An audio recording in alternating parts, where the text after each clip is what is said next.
Hi, hope you're doing well today. Thank you for taking the time to discuss this case with me. So, today I wanted to discuss the intervention plan for my client Sam. I hope to implement this plan in my next session, and I wanted to get some insight and wanted to know if there are any areas where I could work on. So, Sam is a 26-year-old male who presents with social anxiety and attention deficit. He was recently let go from his job where he struggled to follow verbal instructions and would often forget tasks.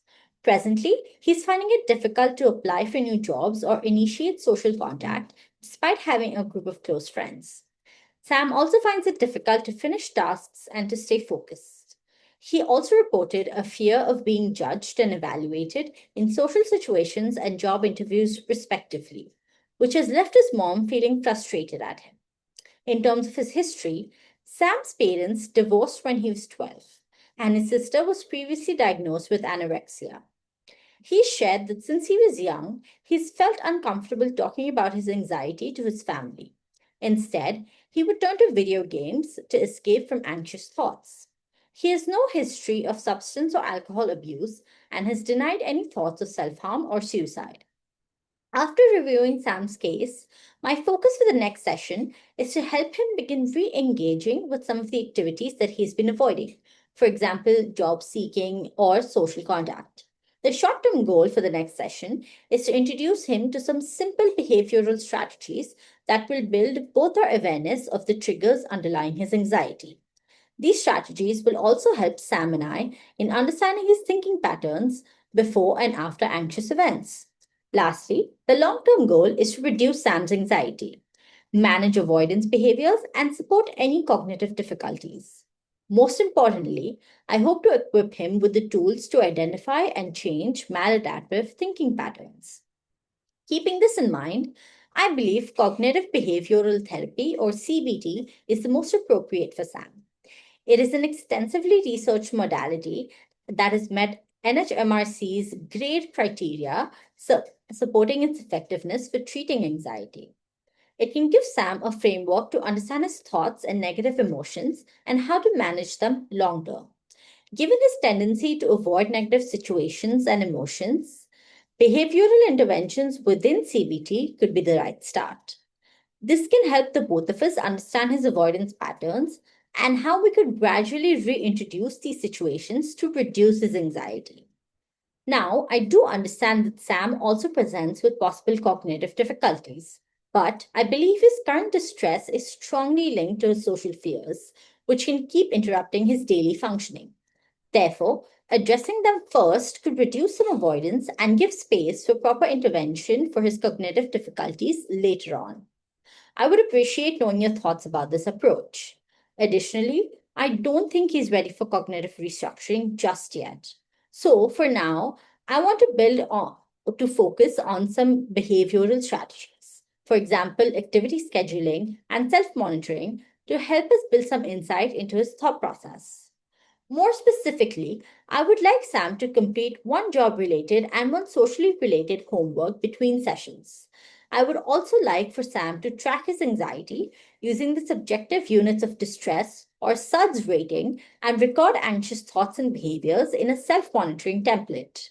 This will be helpful in tracking Sam's anxiety and monitor progress for changes in the treatment plan. To support follow through, he can use an activity of his choice that he enjoys as positive reinforcement through activity scheduling. I came across a paper by Iqbal and Bassett, published in 2008, which discusses how activity scheduling can elevate negative moods for patients with anxiety and depression, which I think is quite relative in this context. For Sam, these strategies aim to build insight into his anxiety patterns and support re engagement without overwhelming him.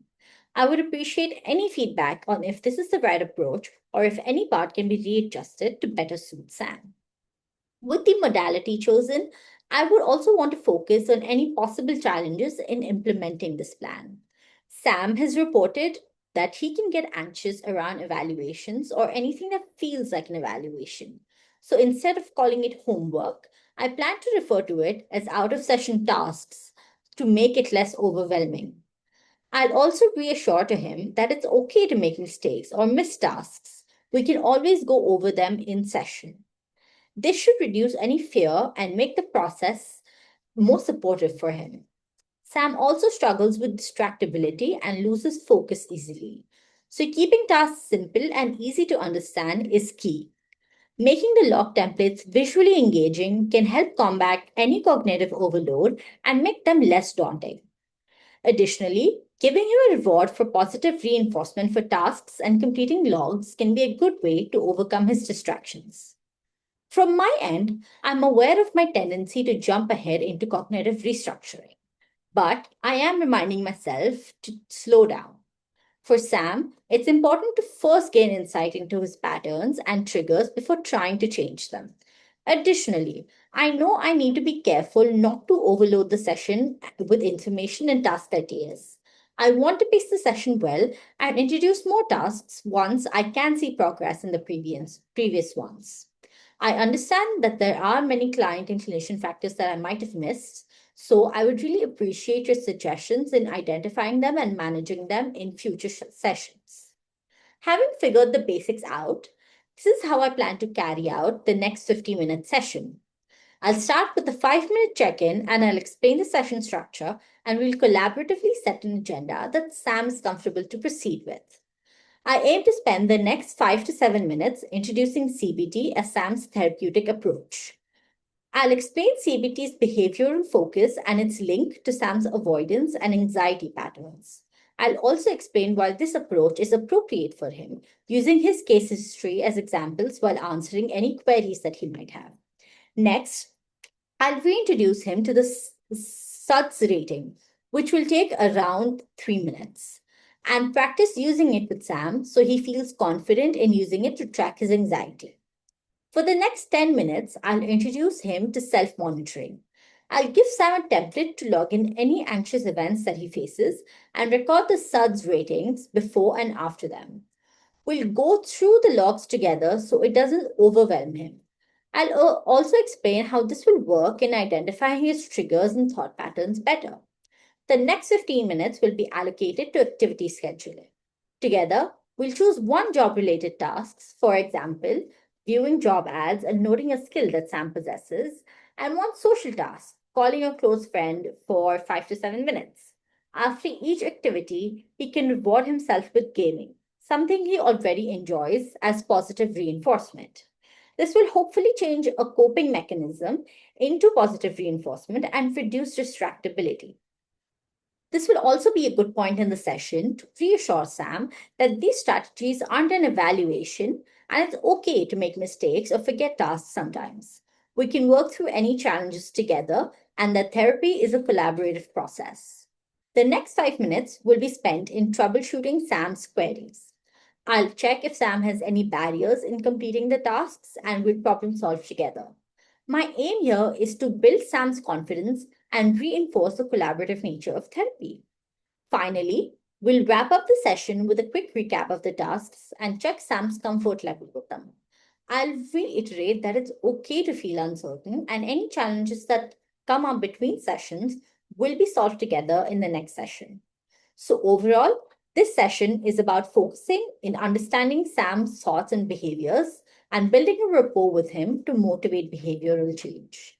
I'm open to any suggestions on improving this to better suit Sam. I'm happy to respond to any queries that you may have with my approach. Thank you for taking out the time to talk with me.